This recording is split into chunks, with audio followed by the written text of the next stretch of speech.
کر کے بتلایا کہ یہ کام کیا کرو، اس کو حدیث فعلی کہتے ہیں۔ تو زیارت قبور یہ حدیث قولی سے بھی ثابت ہے اور حدیث فعلی سے بھی ثابت ہے۔ ہر حکم دو طریقے سے ثابت نہیں ہوتا، بہت سے ایسے احکام شریعت کے جو صرف آپ صلی اللہ علیہ وآلہ وسلم کے ارشاد سے ثابت ہے لیکن آپ نے اس کا عمل نہیں فرمایا، حدیث فعلی سے ثابت نہیں ہے۔ بہت سے ایسے احکام بھی ہیں کہ حدیث فعلی سے تو ثابت ہے لیکن احادیث قولیہ اس کے اندر نہیں ملتے۔ لیکن زیارت قبور کا مسئلہ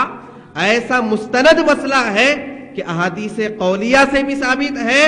احادیث فعلیہ سے بھی ثابت ہے۔ چنانچہ ام المؤمنین حضرت عائشہ صدیقہ رضی اللہ تعالی عنہا بیان فرماتی ہیں کہ کان رسول اللہ صلی اللہ علیہ وسلم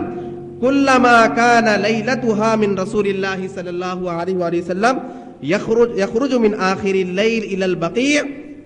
فیقول السلام علیکم دار قوم مؤمنین واتاکم ما توعدون غدا مؤجلون وإن إن شاء الله بكم لاحقون اللهم اغفر لأهل بقيع الغرقد۔ یہ روایت مسلم شریف کی روایت ہے، کوئی غیر مستند یا غیر صحیح کتاب کی بات نہیں ہے، صحیح مسلم شریف ہے۔ مسلم شریف کی روایت میں ہے، حضرت ام المؤمنین عائشہ صدیقہ رضی اللہ تعالی عنہا بیان فرماتی ہیں کہ جب جب حضور اکرم صلی اللہ علیہ وآلہ وسلم کی آپ کے پاس تشریف آوری کا دن ہوتا، جب جب آپ کے پاس تشریف آوری کا دن ہوتا تو حضور اکرم صلی اللہ علیہ وآلہ وسلم رات کے آخری حصے میں بقیع کو تشریف لے جاتے اور جا کر پھر اہل قبور کو سلام کرتے کہ السلام علیکم دار قوم مؤمنین، اے مومن قوم کے گھر والوں تم پر سلام ہو اور تمہارے پاس وہ چیز آئی ہے جس کا تم سے وعدہ کیا گیا ہے، غدم مؤجلون وَإِنَّ إِن شَاءَ اللَّهُ بِكُمْ لاحقون، تم پہلے رخصت ہو گئے ہو، انشاءاللہ تعالی ہم بھی تم سے آ کر ملنے والے ہیں۔ پھر آپ دعا فرماتے کہ اے اللہ بقیع غرقد والوں کی بخشش فرما دے، ان کی مغفرت فرما دے۔ تو بات یہ ہے کہ ایک دو مرتبہ کا معمول نہیں بلکہ فرماتے ہیں جب جب آپ کے پاس تشریف لاتے آپ صلی اللہ علیہ وآلہ وسلم، حضرت عائشہ صدیقہ رضی اللہ تعالیٰ عنہ فرماتی ہیں کہ جب جب پھر آخری رات کے آخری حصے میں حضور اکرم صلی اللہ علیہ وآلہ وسلم جنت البقیع تشریف لے جاتے اور پھر بقیع غرقد والوں کو سلام کرتے اور پھر ان کے لیے دعائے مغفرت فرمایا کرتے تھے۔ اور ایک روایت میں حضرت بریدہ رضی اللہ تعالیٰ عنہ سے روایت ہے، یہ روایت بھی مسلم شریف میں موجود ہے کتاب الجنائز میں۔ حضرت بریدہ رضی اللہ تعالیٰ عنہ سے روایت ہے کہ آپ فرماتے ہیں کہ نبی اکرم صلی اللہ علیہ وآلہ وسلم لوگوں کو سکھایا کرتے تھے، تعلیم دیا کرتے تھے کہ جب قبرستان کو جائیں تو اس طرح سے کہیں السلام علیکم اہل الدیار من المؤمنین والمسلمین وإن إن شاء اللہ بکم لاحقون اسأل اللہ لنا ولکم العافیہ، اس طرح سے دعا کرے، تعلیم دیا کرتے تھے۔ یہ ایک تو جواز بھی بتلایا،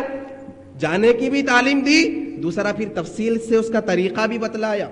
تو اہمیت معلوم ہوتی ہے کہ کس قدر یہ آپ صلی اللہ علیہ وآلہ وسلم کو پسندیدہ عمل تھا کہ خود ارشاد بھی فرمائے، خود عمل بھی فرمائے، پھر تفصیل کے ساتھ اس کا طریقہ بھی بیان فرمایا۔ اور بھی روایت اس متعلق ملتے ہیں کہ آپ صلی اللہ علیہ وآلہ وسلم نے حضرت عائشہ صدیقہ رضی اللہ تعالی عنہا نے عرض کیا کہ یا رسول اللہ اگر میں قبرستان کو جاؤں، اہل قبور کی زیارت کے لیے جاؤں تو کس طرح سے جاؤں، کیا کہوں؟ تو سرکار نے فرمایا کہ یہ کہو السلام علیک علی اہل الدیار من المؤمنین والمسلمین ویرحم اللہ المستقدمین منا والمستاخرین وإن إن شاء اللہ بکم للاحقون۔ اس طرح سے تم جا کر قبرستان والوں کو سلام کیا کرو۔ تو اس سے معلوم ہوا، مسلم شریف کی روایت ہے، مسلم شریف کے دو روایتیں ہم نے ذکر کی، نسائی شریف کی روایت ہے، دیگر کتب احادیث کی روایت ہے۔ ان تمام روایتوں سے یہ بات ثابت ہوتی ہے کہ قبروں کی زیارت کرنا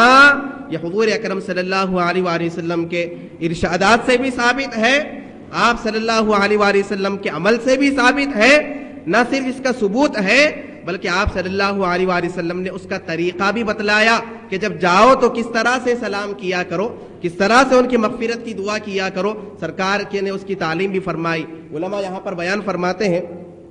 موضوع اگرچہ کہ آگے بھی آئے گا یہ جو سوال ہوتا ہے کہ بھئی مرحومین کے پاس جانے کے بعد پھر جب سرکار نے سلام کرنے کا حکم فرمایا کہ تم اس طرح سے سلام کرو، تو ایسے کیسے ہو سکتا ہے کہ جانے والا سلام کرے اور اہل قبور اس کو نہ سنے؟ سرکار ارشاد فرما رہے ہیں، حکم فرما رہے ہیں کہ جا کر تم سلام کرو، اگر وہ جواب نہیں دیتے یا وہ سماعت نہیں کرتے تو پھر سلام کرنے والوں کا سلام بیجا ہو جائے گا. تو لہٰذا کم از کم یہ تو یقین رکھنا چاہیے کہ اللہ تعالیٰ سلام ان تک پہنچا دیتا ہے, ہمارا سلام ان تک پہنچتا ہے, ورنہ پھر سلام کرنا یہ ضائع ہو جائے گا. تو ایک بات تو یہ ثابت ہو گئی ان احادیث شریفہ کی روشنی میں کہ زیارت قبور, قبروں کی زیارت کرنا یہ مستند اور صحیح احادیث شریفہ سے اس کا ثبوت ملتا ہے.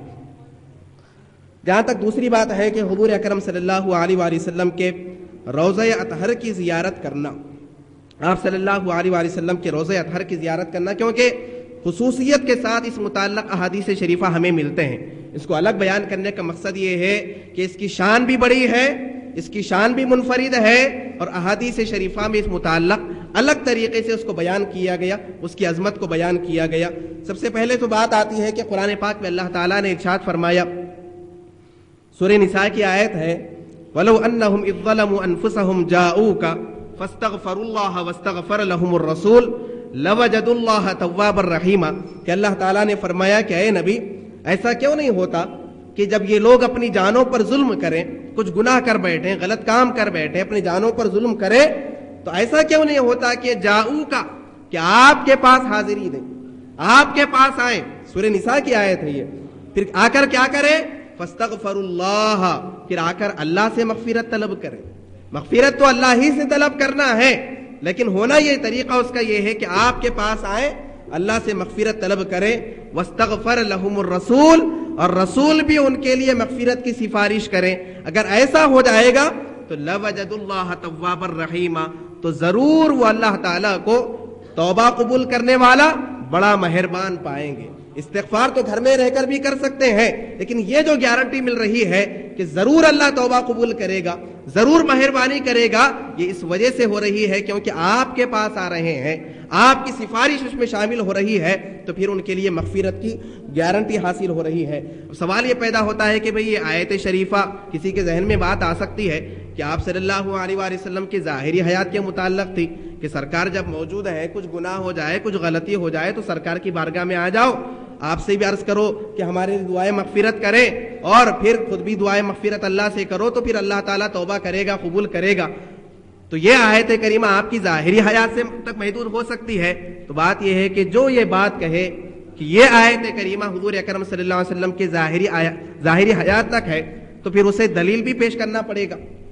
کیونکہ کسی بھی چیز کو, قرآن کے کسی بھی حکم کو, کسی بھی آیت کو اگر کوئی کسی مخصوص زمانے کے ساتھ مقید کر رہا ہے تو پھر اس کے لیے آسان نہیں ہے کہ وہ گمان کے لحاظ سے کر دے کہ نہیں حکم ختم ہو گیا, آیت منسوخ ہو گئی, آیت فلاں زمانے کے حد تک تھی. اللہ نے تو نہیں فرمایا,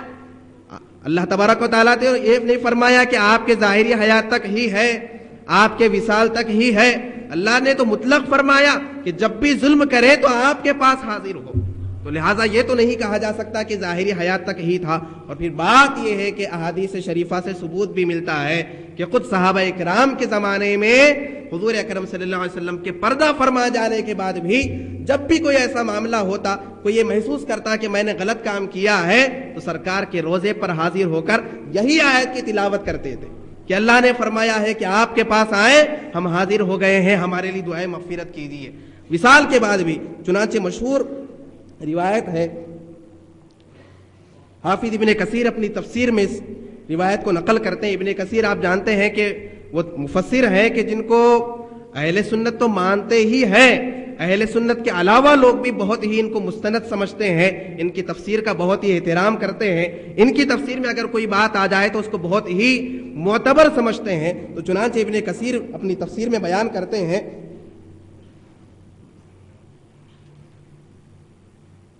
فرماتے ہیں کہ بہت سی جماعت,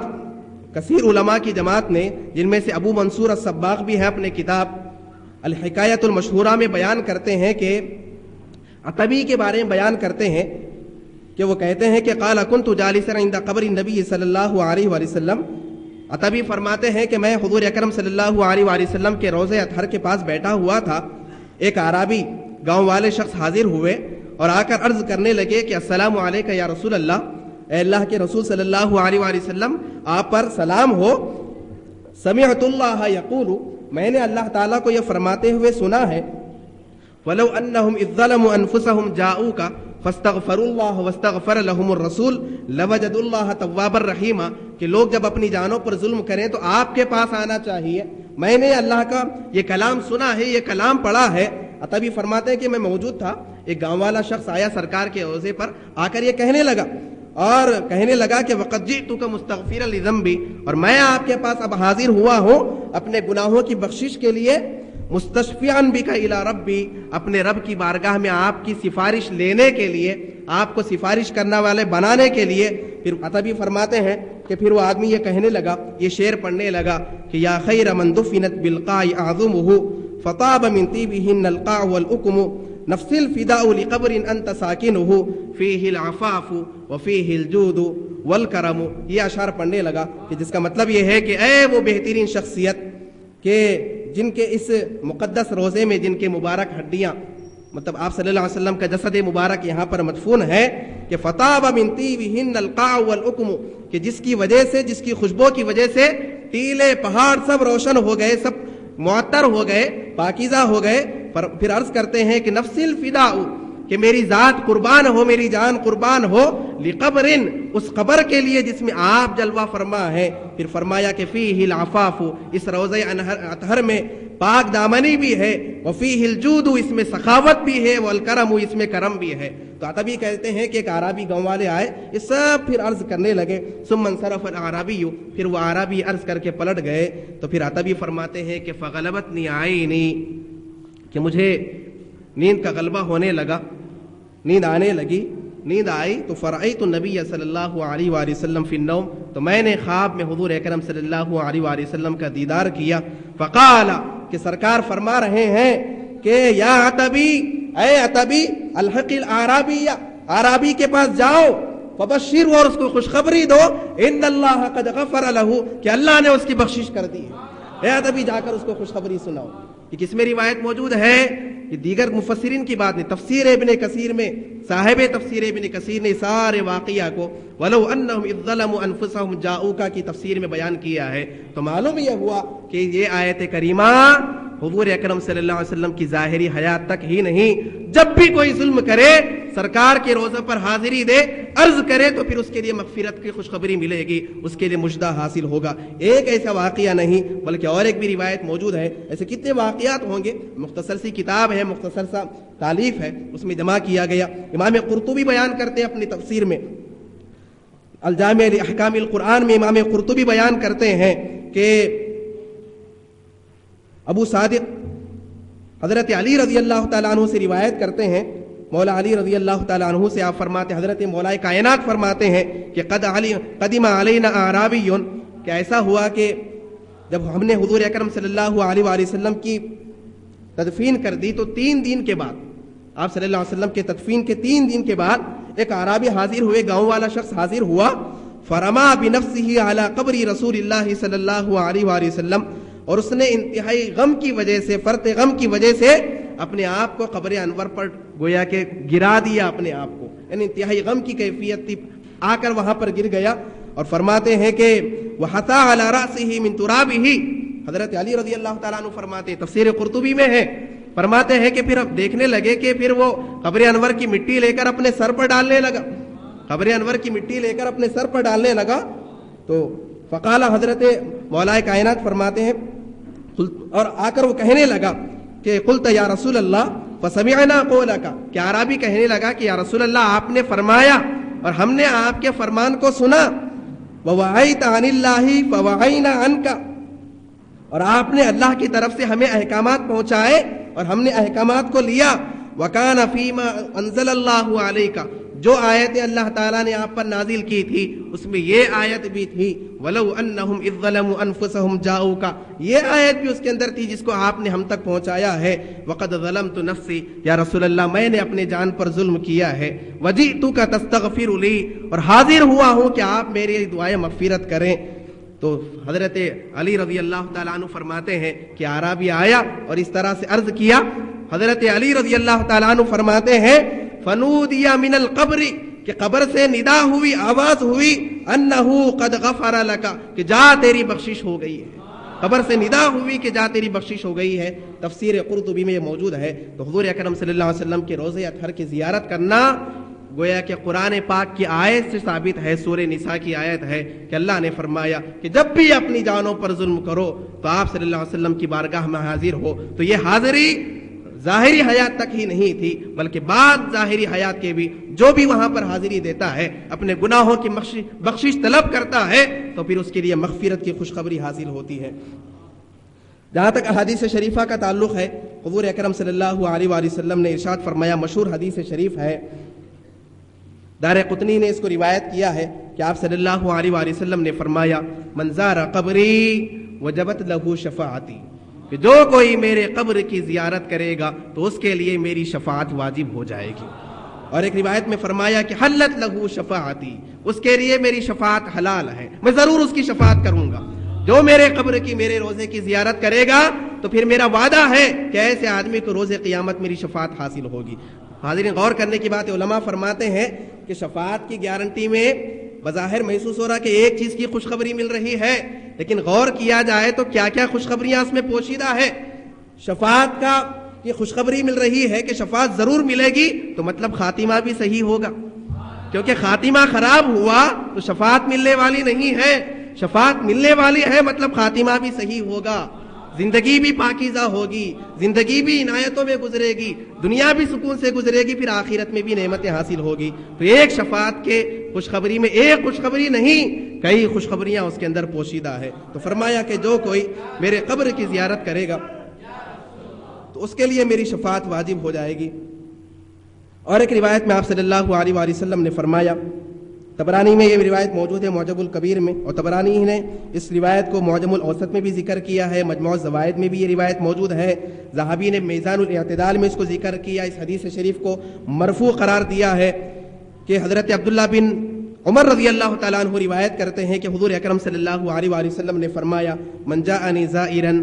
لا يعمله حاجة الا زیارتی کان حقا علی ان اکون له شفیعا یوم القیامہ، کہ سرکار کی عنایت دیکھیے، فرماتے ہیں کہ جو کوئی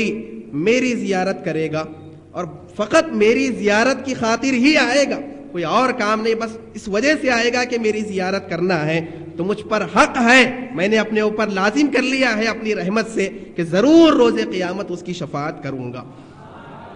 اور ایک روایت میں آپ صلی اللہ علیہ وآلہ وسلم نے فرمایا، من زارنی کنت لہ شفیعا او شہیدا، کہ جو کوئی میرے قبر کی زیارت کرے گا تو روز قیامت اس کی شفاعت بھی کروں گا، اس کی گواہی بھی دوں گا۔ ومن مات فی احد الحرمین بعثہ اللہ من الآمنین یوم القیامہ، جو کوئی دو حرم میں سے، مکہ اور مدینہ میں سے کسی میں بھی اگر انتقال کر جاتا ہے تو روز قیامت وہ امن والا اٹھتا ہے، امن والوں میں اس کا پھر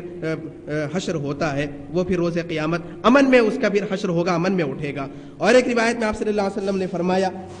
روایت دار قطنی میں موجود ہے، طبرانی میں معجم الکبیر میں موجود ہے، معجم الاوسط میں موجود ہے، مشکات المصابی میں موجود ہے، اور مرفوع حدیث اس کو خطیب تبریزی نے اس کو بیان کیا ہے۔ حضرت عبداللہ بن عمر رضی اللہ تعالیٰ عنہ روایت کرتے ہیں کہ آپ صلی اللہ علیہ وآلہ وسلم نے فرمایا کہ من حج، کہ جس نے حج کیا، فزار قبری بعد وفاتی، اور میرے وصال کے بعد میرے قبر کی زیارت کیا، فکأنما زارنی فی حیاتی، تو گویا اس نے میری ظاہری حیات میں مجھ سے ملاقات کیا،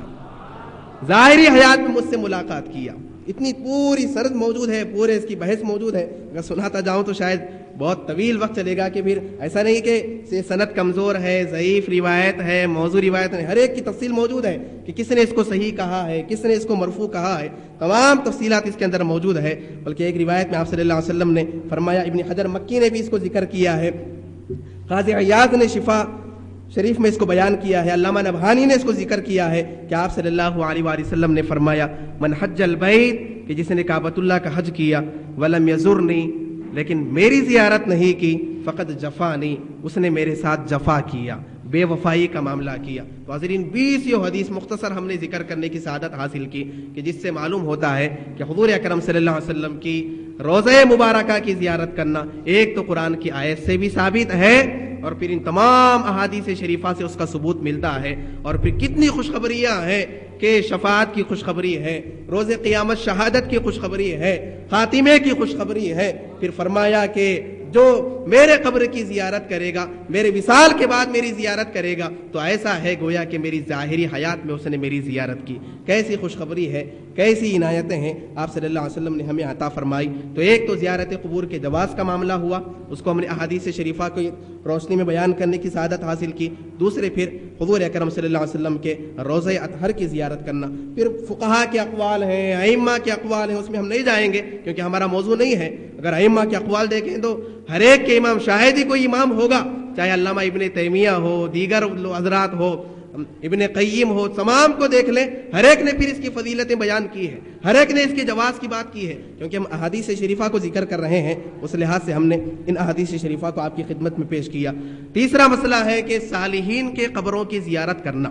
نیک لوگوں کی قبروں کی زیارت کرنا، اور پھر اس کے ساتھ ساتھ عام لوگوں کے قبروں کی زیارت کرنے کا معاملہ بھی۔ ویسے ہم نے جب ابتدا میں ذکر کیا زیارت قبور کے جواز کے بارے میں، جو احادیث ہم نے ذکر کی کہ سرکار نے فرمایا کہ میں نے ابتدا میں تمہیں زیارت قبور سے منع کیا تھا، اب تم اس کی زیارت کر سکتے ہو، تو اس میں تو سارے چیزیں آ گئے۔ سرکار نے یہ نہیں فرمایا کہ اب میری زیارت کر سکتے ہو، یہ نہیں فرمایا کہ نیک لوگوں کی زیارت کر سکتے ہو، یہ نہیں فرمایا کہ عام لوگوں کی زیارت کر سکتے ہو۔ مطلق جب فرما دیا، شریعت کا قانون ہے، شریعت کا قاعدہ ہے المطلق یجری علی اطلاقہ، کہ جو چیز مطلق ہوتی ہے تو اس میں قید لگانا ناجائز ہوتا ہے۔ جب اللہ رسول نے قید نہیں لگائی تو پھر کوئی اور اس میں قید لگا نہیں سکتا۔ تو تمام روایتیں پھر اس کے جواز میں وہی دلیل بنے گی، پھر یہ صالحین کی زیارت کے لیے بھی، عام لوگوں کی زیارت کے لیے بھی۔ اس کے علاوہ بھی احادیث شریفہ کچھ میں آپ کی خدمت میں پیش کرنے کی سعادت حاصل کرتا ہوں۔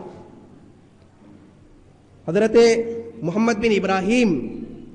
رضی اللہ تعالیٰ عنہ فرماتے ہیں کہ کان نبی صلی اللہ علیہ وآلہ وسلم یأتی قبور الشہداء، کہ حضور اکرم صلی اللہ علیہ وآلہ وسلم شہیدوں کے قبرستان کے پاس آتے، قبور کے پاس آتے۔ کب آتے؟ علی رأس الحول، جب بھی سال کی ابتدا ہوتی تو تشریف لاتے۔ ہر سال کی ابتدا میں، جیسے ہی سال شروع ہوتا، محرم سے جیسے سال شروع ہوتا ہے، جیسے ہی محرم کا مہینہ آتا تو شہیدوں کے قبروں کے پاس آتے۔ اب اس میں بھی کیا مناسبت ہے کہ محرم کے مہینے میں ہی کیوں؟ کیونکہ وہ سید الشہداء کی شہادت کا مہینہ ہے۔ تو فرماتے ہیں کہ جیسے ہی سال کا آغاز ہوتا تو شہداء کے قبور کے پاس آتے۔ اس میں یہ نہیں ہے کہ شہداء احد کے پاس آتے، شہداء بدر کے پاس آتے، کوئی اس میں ذکر نہیں ہے۔ فرماتے ہیں یأتی قبور الشہداء، شہداء کے قبور کے پاس آتے، فیقول، اور فرماتے السلام علیکم بما صبرتم فنعم عقبی الدار، فرماتے کہ اے شہداء تم پر سلام ہو، تمہارے صبر کے بدلے میں کیا ہی تمہیں اچھا انجام ملنے والا ہے، کیا ہی اچھا نتیجہ تمہیں ملا ہے۔ پھر راوی فرماتے ہیں قال وکان ابو بکر وعمر وعثمان یفعلون ذلک، ایک تو آپ صلی اللہ علیہ وسلم کا خود عمل تھا۔ راوی فرماتے ہیں حضرت صدیق اکبر، حضرت عمر فاروق، حضرت عثمان غنی رضی اللہ تعالیٰ عنہ بھی ایسا ہی عمل کیا کرتے تھے، اسی سنت کو پھر انجام دیا کرتے تھے۔ مصنف عبد الرزاق میں حدیث شریف موجود ہے، بخاری کی شرح عینی عمدۃ القاری میں حدیث شریف موجود ہے، اس کو بیان کیا ہے۔ امام طبرینی نے بھی اس کو جامع البیان فی تفسیر القرآن میں بیان کیا ہے، امام سیوطی نے الدر المنصور میں اس کو بیان کیا ہے، امام ابن کثیر نے تفسیر القرآن العظیم میں تفسیر ابن کثیر میں اس روایت کو نقل کیا ہے کہ آپ صلی اللہ علیہ وسلم ہر سال کی ابتدا میں شہداء کی قبروں کی زیارت کیا کرتے تھے۔ فرق یہ ہوتا ہے، جیسا کہ علامہ طاہر القادری صاحب نے فرمایا، شیخ الاسلام نے فرمایا کہ ہمارا قبروں کی زیارت کرنا نیک لوگوں کی جو ہوتا ہے، شہداء کی ہم زیارت کرتے ہیں، نیک لوگوں کی زیارت کے لیے جاتے ہیں تو پھر ہمارے لیے بھی فائدہ حاصل ہوتا ہے۔ آپ صلی اللہ علیہ وسلم کا قبروں کی زیارت کرنے کے لیے جانا ان کو عنایت کرنے کے لیے ہوتا ہے، ان کو سرفراز کرنے کے لیے ہوتا ہے۔ اور بھی روایتیں موجود ہیں، مشکاہ شریف میں روایت موجود ہے، بیہقی شریف میں روایت موجود ہے، حضرت محمد بن نعمان روایت کرتے ہیں، مرفوع حدیث شریف ہے کہ آپ صلی اللہ علیہ وآلہ وسلم نے فرمایا، والدین کے قبروں کی زیارت کے بارے میں فرمایا کہ من زار قبر ابویہ او احدہما فی کل جمعۃ غفر لہ وکتب برا، فرماتے ہیں کہ آپ صلی اللہ علیہ وآلہ وسلم نے فرمایا کہ جو کوئی ہر جمعہ اپنے والدین، اپنے ماں باپ یا ان میں سے جس کسی کا بھی انتقال ہو جائے، ان میں سے کسی کے بھی قبر کی زیارت کرے گا ہر جمعہ کو تو اس کی بخشش ہو جائے گی اور فرما بردار اولاد میں اس کا شمار ہوگا۔ مشکاہ شریف میں بھی روایت موجود ہے، شعب الایمان میں بیہقی نے بھی اس کو روایت کیا ہے۔ صالحین کے نیک لوگوں، ویسے اس کے اندر دیکھیے والد کا ذکر ہے، اس میں صالح کی شرط بھی نہیں ہے، کیونکہ والد چاہے صالح ہو غیر صالح ہو والد ہی ہوتا ہے، وہ رشتہ ختم نہیں ہوتا۔ یہ نہیں فرمایا کہ نیک والد کے قبر کی زیارت کرے گا تو یہ خوشخبری ملے گی، نہیں فرمایا۔ فرمایا کہ جو کوئی اپنے ماں باپ کی چاہے کیسے بھی ہو یا ان میں سے کسی کے بھی اگر جمعہ کے دن زیارت کرے گا تو مغفرت بھی ہو جائے گی، اگر زندگی میں کچھ اگر غلطیاں ہو گئی تھی، کچھ نافرمانیاں ہو گئی تھی، یہ زیارت کرنے کی وجہ سے فرما بردار اور اولاد میں لکھا جائے گا۔ پھر وہ لوگ بھی خوش ہو جائیں گے کہ ہمارا خیال کر رہا ہے، زندگی میں خیال نہیں کیا تو کیا ہوا، مرنے کے بعد تو خیال کر رہا ہے، اور ضرورت مرنے کے بعد بہت زیادہ ہوتی ہے، زندگی میں بھی ہوتی ہے، مرنے کے بعد بھی مرحومین کو بہت کچھ چیزوں کی ضرورت ہوتی ہے۔ اور ایک روایت میں خود حضور اکرم صلی اللہ علیہ وسلم نے جیسے کہ فرمایا، ابتدا میں نے ذکر کیا ہے، مسلم شریف میں بھی روایت موجود ہے، غالباً حضرت عائشہ صدیقہ رضی اللہ تعالی عنہا فرماتی ہیں کہ حضور اکرم صلی اللہ علیہ وسلم نے فرمایا، یہ ابن ابو دنیا میں نے اس کو ذکر کیا ہے حدیث شریف کو، اس کے بعد پھر اور آ رہی ہے روایت، فرمایا کہ ما من رجل یزور قبر اخیہ ویجلس عنده الا استأنس به ورد علیہ حتی یقوم۔ فرماتے ہیں کہ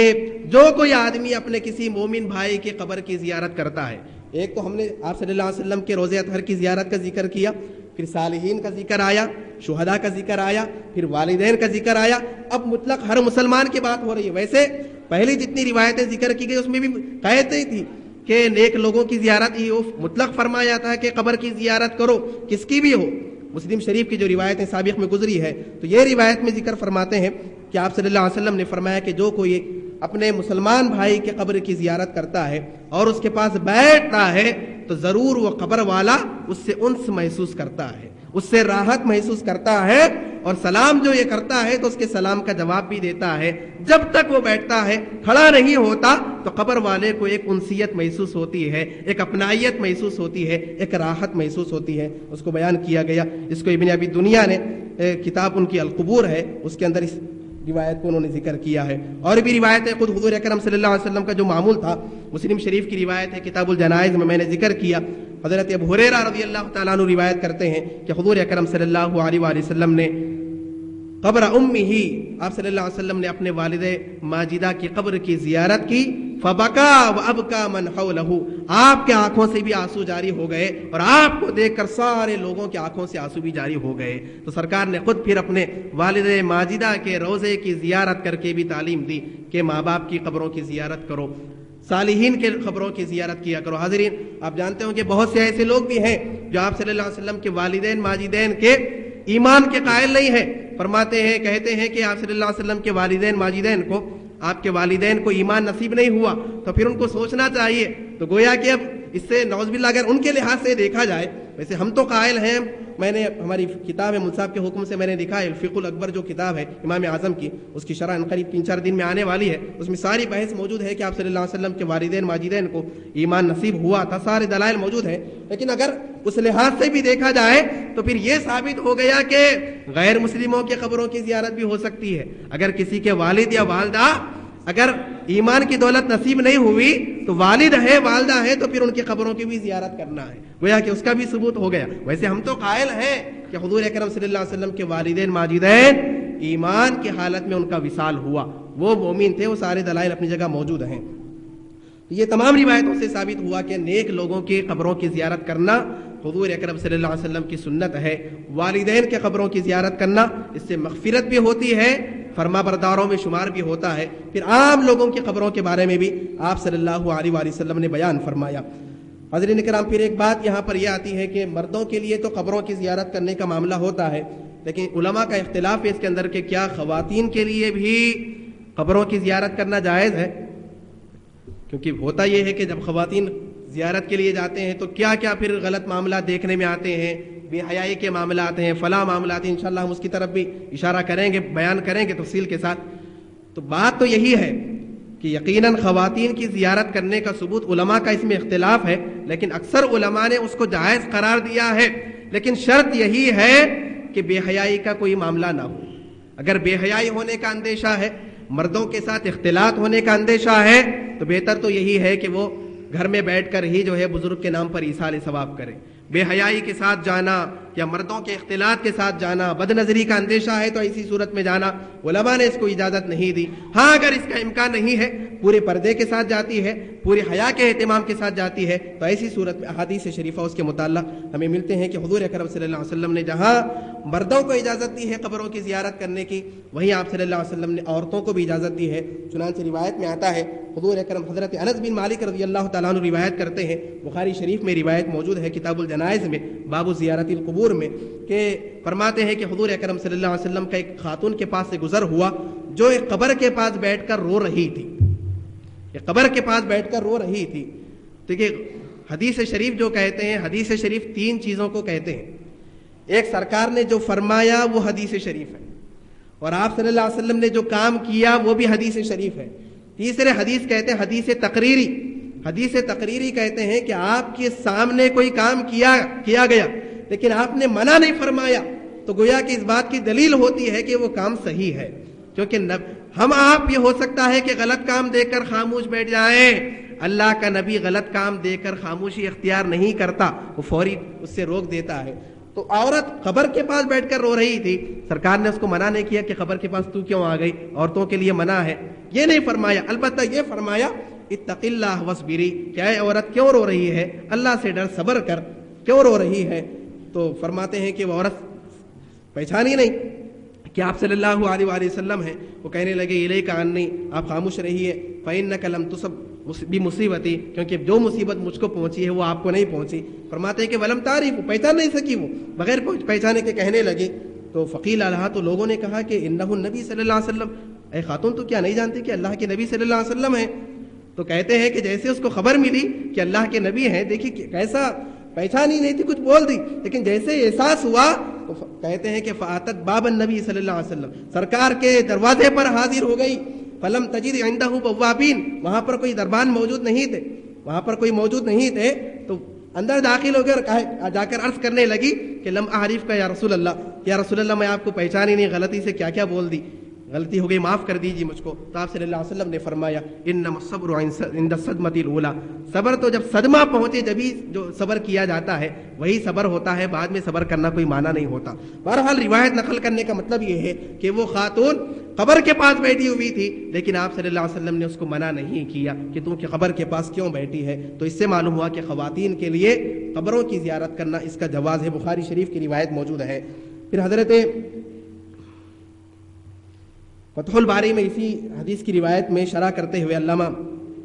ابن حجر اسقلانی رحمۃ اللہ علیہ فرماتے ہیں کہ یقیناً اختلاف ہے خواتین کے بارے میں، کہ یہ جو حضور اکرم صلی اللہ علیہ وسلم نے فرمایا کہ کنت نہیتکم عن زیارت القبور، کہ اے لوگوں میں نے تمہیں قبر کی زیارت سے روکا تھا، الا فزوروها، پھر فرمایا کہ اب اجازت ہے کہ تم قبروں کی زیارت کر سکتے ہو۔ تو علماء کا اس میں اختلاف ہے کہ یہ جو اجازت آئی، یہ کیا اجازت خالی مردوں کے حد تک تھی یا مرد اور عورت دونوں کے لیے اجازت دی گئی تھی؟ تو علامہ ابن حجر اسقلانی فرماتے ہیں کہ واختلف فی النساء فقیل دخلن فی عموم الاذن، فرماتے ہیں کہ عورتوں کے بارے میں اختلاف ہے، لیکن کہا گیا کہ عمومی جو اجازت ملی ہے کہ اب زیارت کرو اس کے اندر عورتیں بھی داخل ہے، وہو قول الاکثر، یہی اکثر علماء کا فرمان ہے کہ جب اجازت آئی تو مردوں کے ساتھ مخصوص نہیں تھی، اجازت مردوں کو بھی عطا ہوئی، خواتین کو بھی عطا ہوئی۔ چنانچہ حضرت عبداللہ بن ابی ملیکہ بیان فرماتے ہیں کہ ان عائشہ رضی اللہ تعالیٰ عنہ، کہ حضرت عائشہ صدیقہ رضی اللہ تعالیٰ عنہ، یہ مستدرک حاکم المستدرک علی الصحیحین، بخاری مسلم کے طرز پر جو کتاب تالیف کی گئی ہے حدیث شریف کی، اس کے اندر یہ روایت موجود ہے، حضرت عائشہ صدیقہ رضی اللہ تعالیٰ عنہ ایک مرتبہ اقبلت ذات یوم من المقابر، قبرستان سے آ رہی تھی، تو فقلت لها، حضرت عبداللہ بن ابی فرماتے ہیں کہ ابی ملیکہ فرماتے ہیں کہ میں نے ان سے عرض کیا کہ امیر المؤمنین یا ام المؤمنین من این اقبلتی، آپ کہاں سے تشریف لا رہی ہیں؟ تو قالت، وہ کہنے لگی من قبر اخی عبد الرحمن بن ابی بکر، میرے بھائی عبد الرحمن بن ابو بکر کی قبر کے پاس سے آ رہی ہوں۔ تو فقلت لها، حضرت عبداللہ فرماتے ہیں کہ میں نے عرض کیا الیس کان رسول اللہ صلی اللہ علیہ وسلم نہا عن زیارت القبور، ام المؤمنین کیا ایسا نہیں ہے کہ سرکار نے قبروں کی زیارت سے منع کیا تھا؟ تو قالت نعم کان نہیا کان نہا ثم امر بزیارتها، تو حضرت عائشہ صدیقہ رضی اللہ تعالی عنہ فرمائی کہ ہاں سرکار نے پہلے منع کیا تھا، مردوں کو بھی منع کیا تھا، خواتین کو بھی منع کیا تھا، لیکن سرکار نے پھر اس کی زیارت کرنے کا حکم فرمایا۔ یہ مستدرک میں بھی موجود ہے، بیہقی میں بھی روایت موجود ہے، مصنف عبدالرزاق میں بھی موجود ہے، 2 مقامات پر اس روایت کو انہوں نے بیان کیا ہے۔ اور پھر سیدہ کائنات حضرت فاطمہ الزہرا رضی اللہ تعالیٰ عنہا کے عمل سے بھی ثابت ہے۔ امام جعفر صادق اپنے والد گرامی امام محمد الباقر رضی اللہ تعالیٰ عنہ سے روایت کرتے ہیں کہ انہوں نے فرمایا کانت فاطمۃ بنت رسول اللہ صلی اللہ علیہ وآلہ وسلم تزور قبر حمزہ کل جمعۃ، فرماتے ہیں کہ حضرت فاطمہ بنت رسول اللہ صلی اللہ علیہ وسلم، حضور اکرم صلی اللہ علیہ وسلم کی صاحبزادی شہزادی حضرت فاطمہ رضی اللہ تعالیٰ عنہا ہر جمعہ حضرت حمزہ کی قبر کی زیارت کرتی تھی، جو سرکار کے چچا تھے۔ ہر جمعہ کل جمعات ان کا ذکر ہے، مصنف عبدالرزاق میں روایت موجود ہے۔ تو ان روایتوں کی موجود کے لحاظ سے علماء نے بیان کیا کہ جب منع کیا گیا تھا تو مردوں کو بھی منع کیا گیا تھا، خواتین کو بھی منع کیا گیا تھا، جب اجازت آئی تو پھر دونوں کے لیے آئی، اور اسی پر اکثر علماء کا موقف ہے۔ لیکن اس شرط کے ساتھ اجازت ہے کہ بے حیائی کا معاملہ نہ ہو، جا کر ایسا حرکت نہ ہو کہ جو برکات حاصل کرنے میں گویا کہ رکاوٹ بننے والا معاملہ ہو، کیونکہ زیارت قبور کوئی فرض کام نہیں ہے، کوئی واجب کام نہیں ہے، مستحب عمل ہے۔ تو مستحب کام کے لیے گناہ کا ارتکاب کرنا شریعت کی اس کی اجازت نہیں دیتی، لہٰذا وہ ساری پابندیاں اگر کوئی خاتون پورے حجاب کے ساتھ، پوری حیا کے ساتھ، پورے پابندیوں کے ساتھ اگر قبر کی زیارت کرنا چاہتی ہے تو پھر حضور اکرم صلی اللہ علیہ وسلم کی طرف سے خواتین کے لیے اجازت ہے کہ وہ بھی قبروں کی زیارت کر سکتی ہے، جیسا کہ مردوں کو اجازت دی گئی ہے۔ تو یہ خواتین کی زیارت کے بارے میں بات ہوئی۔ اس کے بعد چند باتیں پھر قبروں کے سلسلے میں، زیارت قبور کے سلسلے میں پھر باتیں آتی ہیں۔ ایک تو تلقین کا معاملہ بھی ہے، بہت ہی تفصیل کے ساتھ اس کے اندر تو دلائل موجود ہیں۔ ایک روایت میں نے طبرانی کی یہاں پر لایا ہے، حاضر کیا ہے کہ حضور اکرم صلی اللہ علیہ وسلم نے حضرت تلقین کہتے ہیں کہ تلقین 2 طرح کی ہوتی ہے۔ ایک تو جب نزا کا عالم ہو جائے، جب نزا کی کیفیت طاری ہو جائے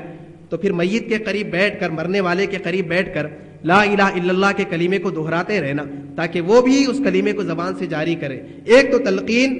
انتقال سے پہلے ہوتی ہے، دوسرے دفن کے بعد تلقین کرنا، اس کا بھی ثبوت احادیث شریفہ میں موجود ملتا ہے۔ سرکار نے مطلق فرمایا لقینوا موتاکم بلا الہ الا اللہ، فرمایا کہ اپنے مردوں کو تم لا الہ الا اللہ کی تلقین کیا کرو۔ اور پھر ساری تفصیل صحابی رسول سے ملتی ہے۔ حضرت ابو امامہ باہلی رضی اللہ تعالیٰ عنہ خود فرماتے ہیں، ان کے بارے میں آتا ہے کہ جب وہ نزا کے عالم میں تھے تو پھر وہ تلقین کیے، نصیحت کیے کہ جب میرا انتقال ہو جائے اور مجھ پر تم مٹی ڈال دو، جب میری تدفین ہو جائے تو پھر تم میں کا کوئی میری قبر کے سرائیں ٹھہر کر یہ کہو کہ یا فلان ابن فلان فإنہ یسمع ولا یجیب، جب پہلی مرتبہ تم کہو گے تو سنے گا وہ، لیکن کوئی جواب نہیں دے گا۔ فرماتے ہیں کہ پھر ایسا کہے کہ یا فلان ابن فلان، پھر کہے تو پھر وہ اٹھ کر بیٹھ جائے گا، میت جو ہے اٹھ کر بیٹھ جائے گا۔ صاحب رسول فرماتے ہیں کہ تم تلقین کرو، پھر فرماتے ہیں کہ پھر اس طرح سے تم کہو کہ ارشدنا یرحمک اللہ ولکن لا تسمعون، تو وہ کہنے لگتا ہے قبر میں سے کہ تم میری رہنمائی کرو، لیکن تمہیں سنائی نہیں دیتا۔ تو فیقول لہ، تو تلقین کرنے والے کو اس کو کہنا چاہیے کہ اذکر ما خرجت علیہ من الدنیا شہادت ان لا الہ الا اللہ وان محمد رسول اللہ وانک رضیت باللہ ربا وبالاسلام دینا وبمحمد صلی اللہ علیہ وسلم نبیا وبالقرآن اماما۔ یہ ساری تفصیل پھر کہ جو دنیا میں تو جو کہا کرتا تھا کہ اللہ میرا رب ہے، محمد صلی اللہ علیہ وسلم میرے نبی ہیں، اسلام میرا دین ہے، قرآن جو ہے یہ میرا رہنما ہے، میرا ہادی ہے، یہ تم کہا کر۔ پھر فإن منکرا ونکیرا یتأخر کل واحد منہما، پھر جب یہ کرنے لگتے ہیں، جب تلقین ہوتے رہتی ہے تو منکر نکیر وہاں پر نہیں آتے۔ فیقول انطلق بنا ما یقعدنا عند هذا وقد لقینا حجته، تو پھر ہوتا یہ ہے کہ منکر نکیر دور ہو جاتے، کہتے ہیں کہ یہ تو سارا جواب دے دیا ہے، جو جو اس سے پوچھنا تھا اس کی ساری تلقین کر دی گئی ہے، اس کے لیے تو حجت کی تلقین ہو گئی ہے، وہ تو یہ سارے جواب دینے والا ہے۔ پھر ہوتا یہ ہے کہ حضور اکرم صلی اللہ علیہ وسلم فقال رجل یا رسول اللہ صلی اللہ علیہ وسلم ان لم یعرف اسم امہ، اگر ایسا ہو کہ اگر ہم کسی کی قبر پر جائیں، اس کو تلقین کرنا چاہیں لیکن اس کی ماں کا نام یاد نہ ہو، یہاں پر ذکر کیا گیا فلان ابن فلانہ، یعنی فلاں خاتون کا بیٹا، اس طرح سے تلقین کرو۔ تو کسی نے عرض کیا کہ یا رسول اللہ اگر اس کی ماں کا نام ہمیں معلوم نہیں ہے، تو فرمایا کہ فَلْيُنْسِبْهُ إِلَىٰ حَوَّا